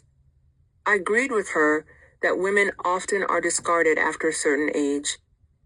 We discussed that for a bit and laughed while I cited the transition from being young to being considered past my prime. I told her how much I loved the way she ended the article with a take on the world attitude. That was so her, a fighter ready to take on the next challenge. In the original article draft, Cheslie had included the reason she once had an 8-day hospital stint, a suicide attempt. We had a frank and honest conversation about her sharing that story publicly. She explained why she was okay doing so, but she also knew she was trolled heavily online and didn't want that revelation weaponized against her. Ultimately, she did mention the hospitalization, but didn't share the exact reason for it. 6 years earlier, I was packing up my desk in my home office when I saw Cheslie's name appear on my phone.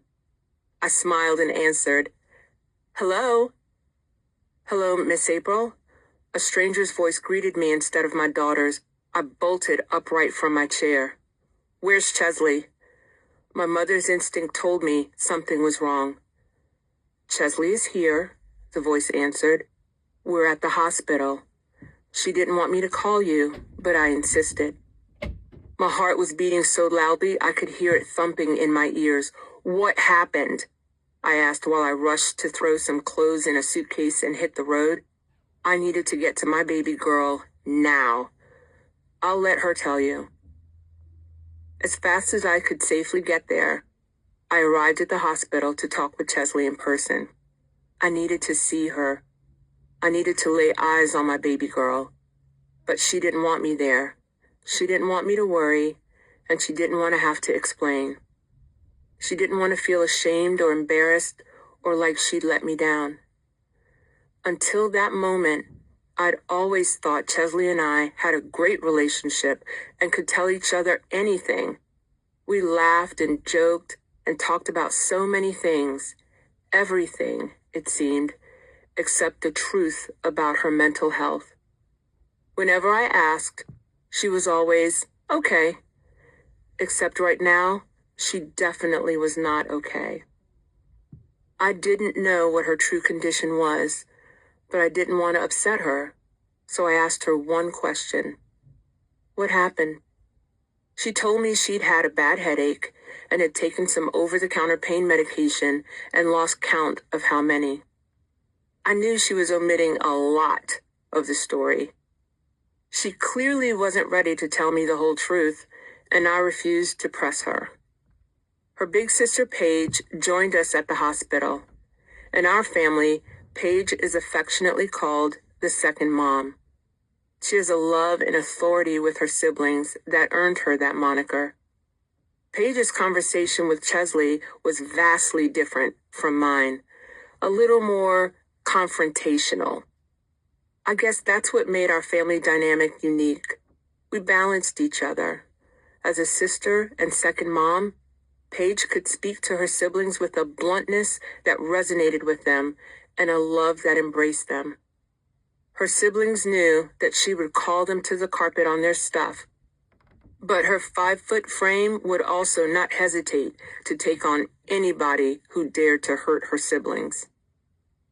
When I spoke with the attending physician, I learned that Cheslie was under observation for liver damage and kidney injury and her mental state. I was in a panic. I prayed the prayer of desperation and bargaining that every parent prays in these moments. If she pulls through this, we'll be inseparable. And I'll be there for her in every way she needs me, no matter the situation or circumstance. Please, God, give me a second chance with her, and I will cherish and make the most of every single day. In the days that followed, I consulted with physicians about Cheslie's physical health and with a psychologist about her mental health. They needed my permission to keep her in the hospital to further examine and monitor her mental state, against her will, if it came to that. It was the hardest decision I ever had to make. I knew my daughter, and I knew that if there was one thing she'd never surrender, it was control of her own life. And now, I was faced with the dilemma of taking that control away from her. I talked with David about how scared I was to let Cheslie be released, especially since she hadn't told me the whole truth about what had happened. Yet, I was also afraid that if I gave permission for someone else to take control of her life, she might never trust me again or forgive me. In that moment, I didn't know what was right and what was wrong. In the end, I gave them permission and conceded to deal with her wrath. For years, I carried the guilt of that decision. Eventually, Cheslie and I talked through what had happened, and she told me how she was going to make some changes in her life, supporting her own mental health more moving forward, and explained what she needed from me, specifically how I could support her. I believed that she secretly resented me for making the choice I did that day. If her resentment was the price I paid for that gut-wrenching decision, then so be it. When I read the original Allure article draft, we talked about that situation again. She said, "Mom, I understand why you made that choice." True to my word and promise to God, Cheslie and I became best friends and were inseparable from that point on. We stayed connected in communication and in each other's lives, even on her final day. When I read her last message to me and her words, "You've done nothing wrong and you've done everything right," I knew she was telling me that the choice I'd made in the hospital all those years ago was the correct one, and she didn't hold it against me or resent me for it. That was the peace I needed to reconcile a pain and a burden I'd carried for a long time. I didn't know she'd left behind a note in her apartment. It was simple and short. "I want to leave everything to my mother." I learned about the note the same way the world found out about it, from a newspaper article. I couldn't understand why the police didn't tell me. How did a news outlet have information about a note left in her apartment? I ran through the timeline the morning of her passing and realized that she'd passed away before I'd read her text, before our first call to the police. As a matter of fact, by the time we contacted the police the morning of her passing, my daughter was already deceased. The police knew this, yet had refused to tell us. Instead, for 3 agonizing hours, they told us medics were on site, when in reality, my baby was already with the medical examiner, and the police were sharing information with a newspaper, not her family. I worked hard to move forward from the cruelty of the police withholding information and instead focus on the message my baby girl had sent me before she passed. Every sentence was written to help me understand, to help me grieve, to help me realize that her decision was not spontaneous. She was clear that she'd been battling persistent depression for years, that for years she'd wished for death. I cried hard when I finally read the words in her last text message, because I realized in that moment my daughter was a fighter, and yet she was gone. Every day she'd fought persistent depression until she couldn't fight anymore. Despite the many ways depression tried to rob her of joy, with near constant headaches, loneliness, hopelessness, sadness, and a feeling of unworthiness, she still found a way to smile, love, and give. Every day I'd had with her was a true gift from God.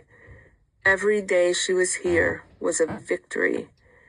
Every person in her life, her family, her friends, her mentors, her supporters, her fans, as well as her faith, had helped her find a reason to fight for her life another day. I'm grateful for everyone who helped sustain her, prayed for her, called her, sent her a text, laughed with her, cried with her, broke bread with her, supported her. Thank you. In her message, Cheslie shared her final wishes with me. I read them over and over and promised her I'd fulfill every one of them, no matter what it took.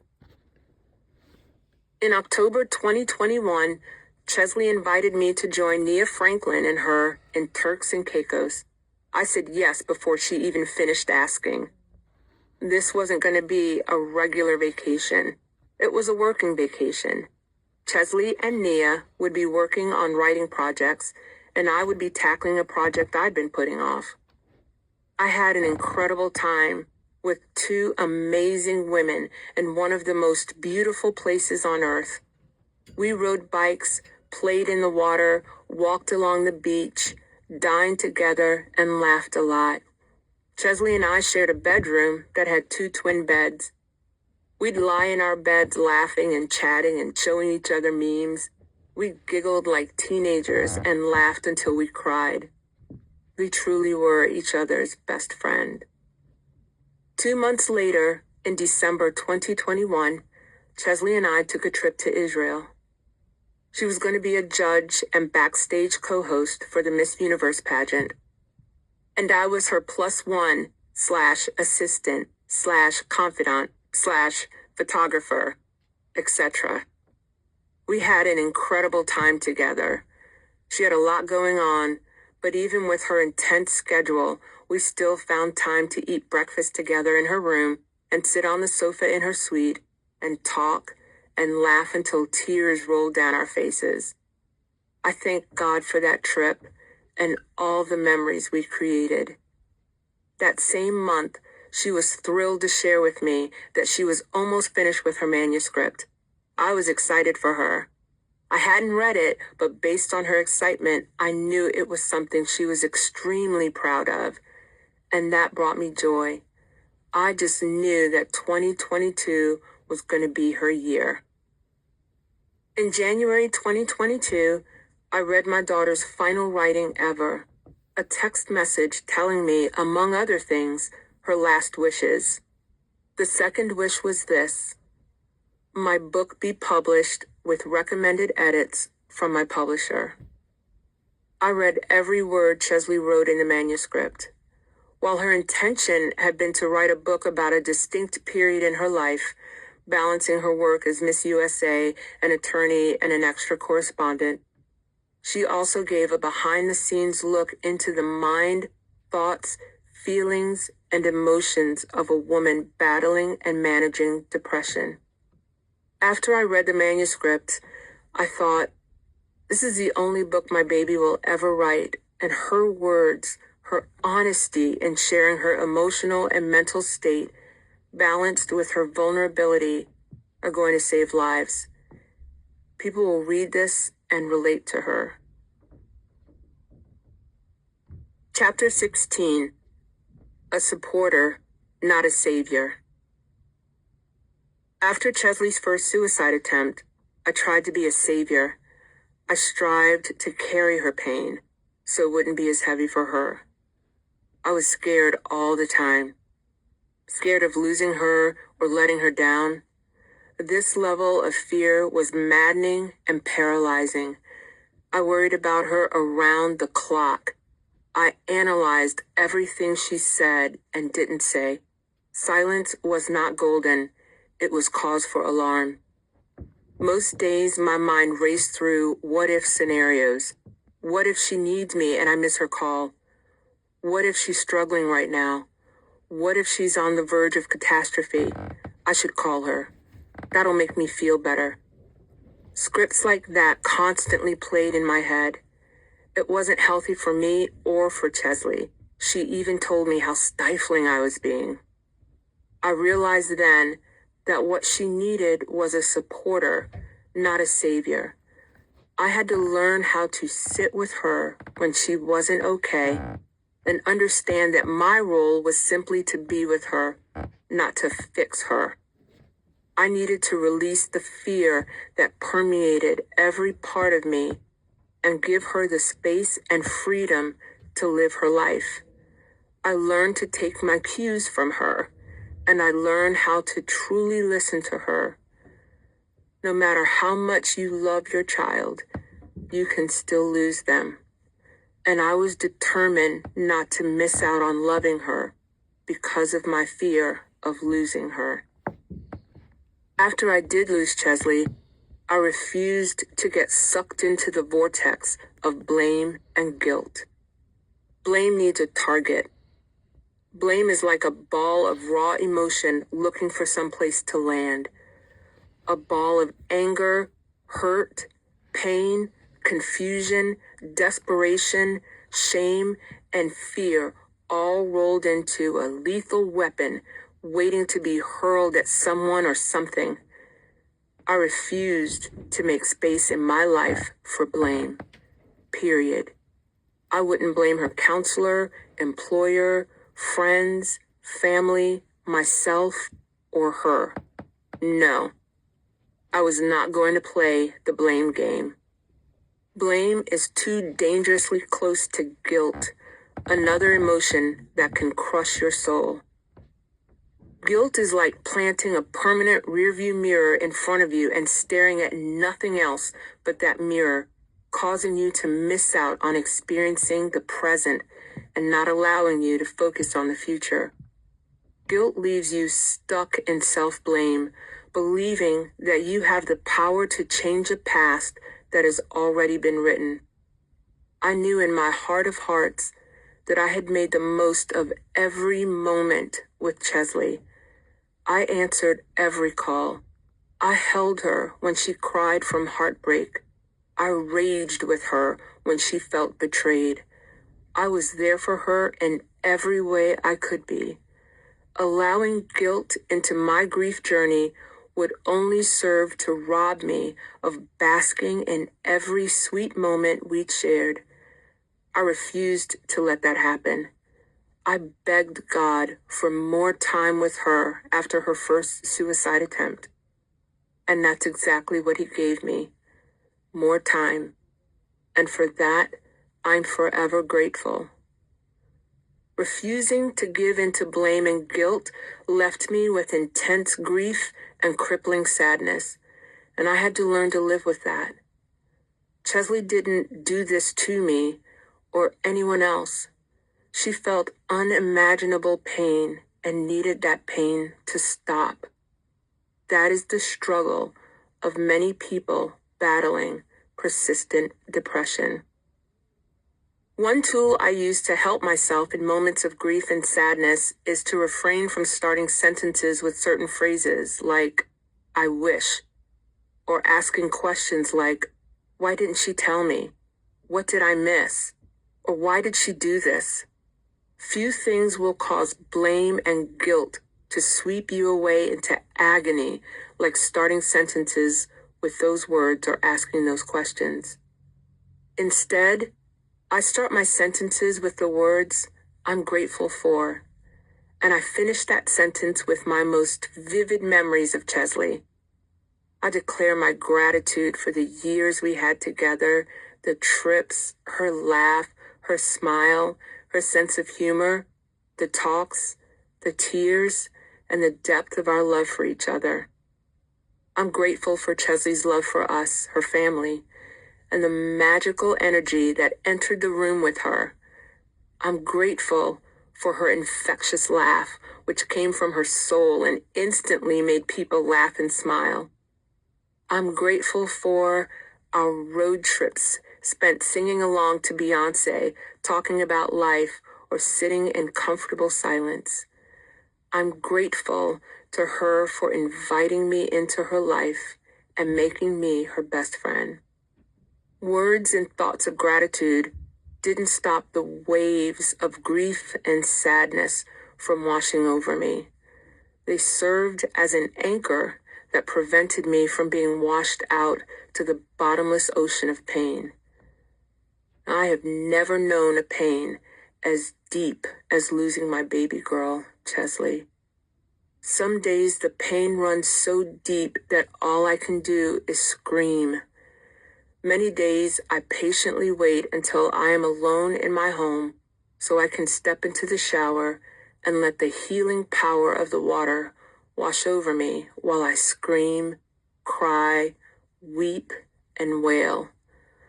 When I finally reach the point of exhaustion, I just sit in the shower and let the water comfort me. Other days, I sit in my car, crank up the music, and scream until I'm hoarse.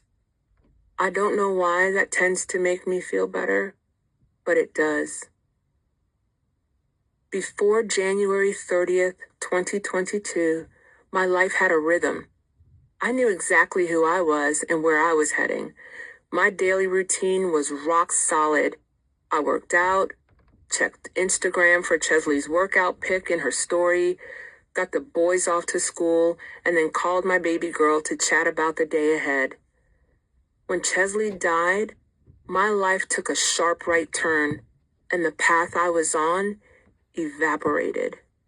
I found myself facing a forest with no discernible path, no clear direction, no tangible instructions. There I was looking at a catalog through tears, trying to pick out flowers for Cheslie's casket. How is this even possible? When 1 week ago, she and I had been laughing on the phone, sending selfies, talking about life, and now my family and I were planning her funeral. When I learned that Cheslie died, it felt like someone busted into my world and incinerated my life. All traces of the April I'd known for more than 5 decades were gone, and missing among the rubble was joy. For me, joy was the hardest state of being to find and reconnect with. Joy is so different from happiness and laughter. I can fake happiness with a smile, but joy, I can't fake that. Joy emits from the soul and fills you with peace. After losing Cheslie, I believed I'd never feel joy again. How could I, when my soul was in such despair? Fighting deep depression became part of my everyday life. Gone were the days when I'd wake up, scroll through pics of my kids on my phone, head out for a run, and patiently wait to talk with my baby girl.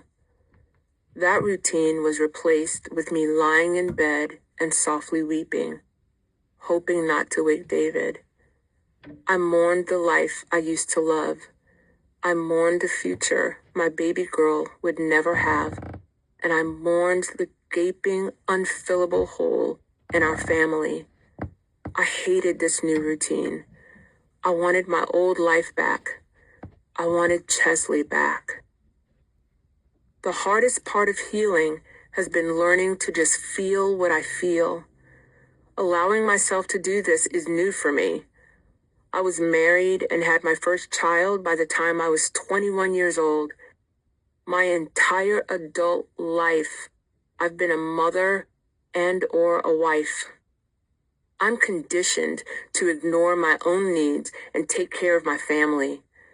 I vividly remember a couple of weeks after I gave birth to my fifth child, Brooklyn, my oldest son, Asa, who was 14 at the time, was impatiently waiting for me to drive him 45 minutes away to his soccer practice. Mom duty doesn't stop or slow down, not even after having another baby. The urge to stay busy has always been my coping mechanism. If my brain was in overdrive and I stayed physically active, there was no time to feel anything, and that felt safe. But I couldn't busy my way through depression, anxiety, or grief. I had to learn to feel it, the weight of it, the pain of it. Now, I've learned to stop and clear space to feel what I feel. I've learned ways to do my own self-assessment of my mental and physical health. I had to seek help for my panic attacks that left me unable to drive or be physically alone. I began having panic attacks when I stopped busying myself and just allowed myself to be in the moment and feel. I fought the urge to retreat back into the familiar practice of numbing myself by staying busy. I was determined to change, and change I did. When I laugh, it comes from a place of pure happiness. When I smile, it's genuine. When I'm hurt, down, sad, or lost, I cry. And on those rare occasions, when my extreme grief collides with my severe depression and I start spiraling, I survive.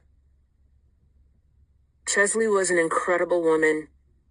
Just when I thought I knew all there was to know about her, I'd learned something new. I loved these moments of discovery. I'd listen to her tell me a behind-the-scenes story about an old picture she'd found, or she'd tell me her goals in great detail.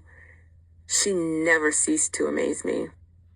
One Sunday afternoon in Charlotte, Cheslie and I crossed paths with Justin, who was on his way to my son's place. This was long after Cheslie and Justin had closed the door on their relationship and moved on with their lives. The three of us stood together, catching up and laughing. It was good to see them so relaxed while in each other's company, leaving all they'd gone through together in the past, where it belonged.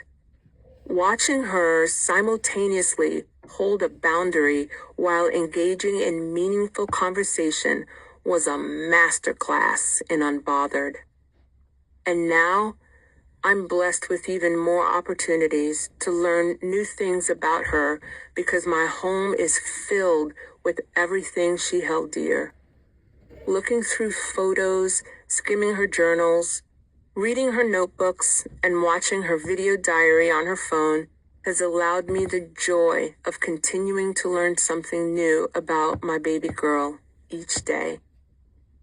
For years, Cheslie had sent me care packages filled with clothes, makeup, and lots of goodies she'd received and decided not to keep. I loved it when she'd text me to say, "A package is on the way." When it arrived, I'd be as giddy as a kid on Christmas morning, ripping open a box to reveal a long-awaited gift. But January 2022 was different. A box from her showed up on my doorstep without any advance notice. I looked at the items inside and felt perplexed. Something about them seemed random. Some of them weren't gifts. They were her things. 2 weeks later, Cheslie and I were immersed in a deep conversation about death and suicide. Someone famous had lost their child, and a dear friend had recently lost her son, and we talked about this. I shared with her how much my heart ached for those two moms, and she reminded me of my strength, our bond, and our love. I'm thankful we had that conversation. I learned a lot that day when I sat in silence and just listened, really listened. In hindsight, my baby girl said all she needed to say to me that day. After Cheslie passed, I reflected on everything that had transpired that January. And once I received and explored all of her electronic devices, it was clear to me that her passing was not an emotion-fueled, spontaneous decision. She'd fought persistent depression for many years and had grown tired of fighting. She'd sent me that final text message to comfort me and to explain the depth of the pain she had carried. This part of my life's journey has reshaped who I am and who I want to be. My life's purpose has changed, and I realize more clearly my life's mission: to continue to shine a bright light on mental health and wellness. My hope is if you are struggling with your own mental health, you find comfort in knowing that someone out there understands you and is boldly and publicly speaking out on your behalf. Battling mental illness can be exhausting, isolating, and lonely. I know there are times when you want to give up. Don't. Your life is worth living. I see you and I hear you. You are not alone.